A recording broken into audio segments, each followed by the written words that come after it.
Hi குட்டீஸ், எங்களோட சேனலை சப்ஸ்கிரைப் பண்ணாமல் இருந்தீங்கன்னா சப்ஸ்கிரைப் பண்ணிவிட்டு பாருங்கள். ஒரு காட்டில் காகம் ஒன்று 5 முட்டைகளை ஈன்றது. அந்த காகம் வாழும் மரத்திற்கு பக்கத்தில் இருக்கும் இன்னொரு மரத்தில் கருநாகம் ஒன்று கூடி வந்தது. அன்று காகம் வழக்கம் போல் இரை தேடிச் சென்றவுடன் அந்த நாகப்பாம்பு காக்காவின் கூண்டிற்கு சென்று முட்டைகளை குடித்துவிட்டது.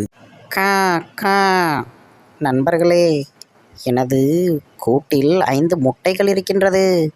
நாளை அவர்களுக்கும் சேர்த்து நான் உணவினை கொண்டு செல்ல வேண்டும். அன்று இரவு காக்கா கூண்டிற்கு சென்று பார்த்த பொழுது, எனது முட்டைகள் அனைத்தும் உடைந்திருக்கிறதே. ஐயோ, என்ன ஆயிற்று என்று தெரியவில்லையே. செய்வதறியாமல் காகம் கதறி அழுதது.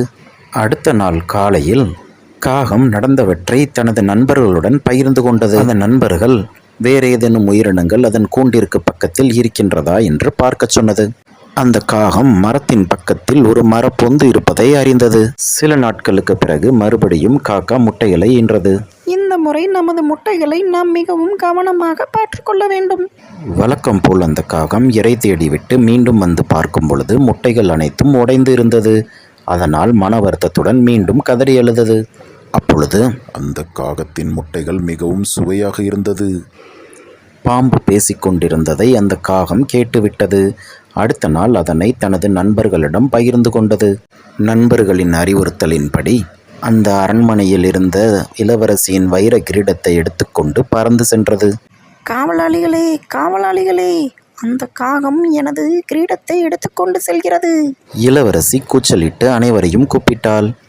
ஏய் பாம்பே, எனது முட்டைகளையா சாப்பிடுகிறாய்?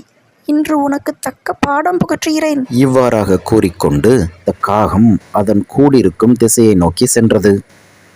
அம்மா, அப்பா, நான் அரண்மனையின் மாடியில் உலாவிக் கொண்டிருக்கும் பொழுது ஒரு காகம் எனது வைர கிரீடத்தை தூக்கி கொண்டு சென்று விட்டது. அப்போது ராஜா, மகளே, அது நமது பாரம்பரிய வைர கிரீடமாயிற்றே. இது அபசகுணம். அதனை மீட்டெடுக்க வேண்டும். ராஜா ஒரு காவலாளியை கூட்டிக் கொண்டு அந்த காகம் சென்ற திசையை நோக்கி சென்றார். காவலாளியே, அது பாரம்பரிய சொத்து. அதை எப்படியாவது கண்டுபிடிக்க வேண்டும். ராஜாவும் காவலாளியும் வரும் வரை காத்திருந்த அந்த காகம் கிரீடத்தினை அந்த பாம்பிருக்கும் பொந்திற்குள் போட்டது. காவலாளியை பார்த்ததும் சீறிக்கொண்டு வந்த நாகத்தினை காவலாளி கொன்றார். பிறகு அந்த காவலாளி கிரீடத்தினை எடுத்து ராஜாவிடம் ஒப்படைத்தார். இதோ கிரீடம் கிடைத்துவிட்டது. மகளே, இது நமது அரண்மனையின் பாரம்பரிய பொக்கிஷம். மிகவும் கவனமாக பார்த்து கொள்ள வேண்டும்.